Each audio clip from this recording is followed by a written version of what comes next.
Buongiorno, sono il dottor Stefano Ferrari e sono il responsabile del centro ricerche di Fondazione Banca degli Occhi del Veneto.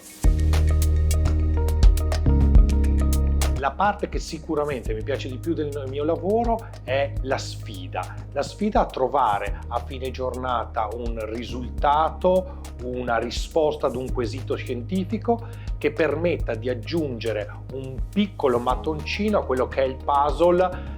che mi servirà per capire una patologia o domani per curare una certa tipologia di pazienti. Quindi arrivare ogni giorno al lavoro e mettermi a lavorare con i miei collaboratori e cercare di trovare risposte è quello che mi continua a dire: ok, vai avanti, questo è il tuo lavoro.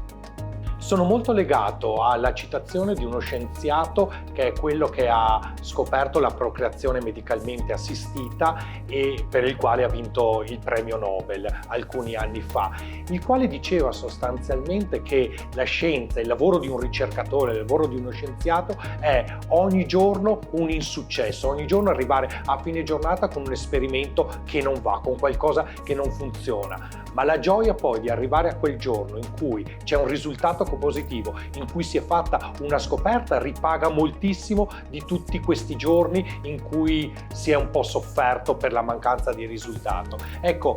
questa che è la vera sfida, arrivare ad un risultato, è veramente la cosa che mi fa andare avanti nel mio lavoro ogni giorno.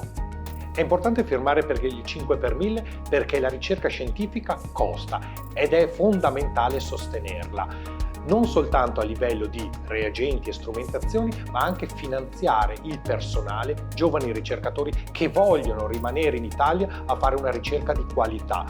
Noi abbiamo tantissimi giovani che vanno all'estero, vincono dei finanziamenti importanti e vanno a lavorare in università oppure industrie estere. È importante invece farli lavorare qui in Italia su progetti di valore che tutti noi abbiamo. La tua firma e il nostro impegno insieme per ridare la gioia di vedere.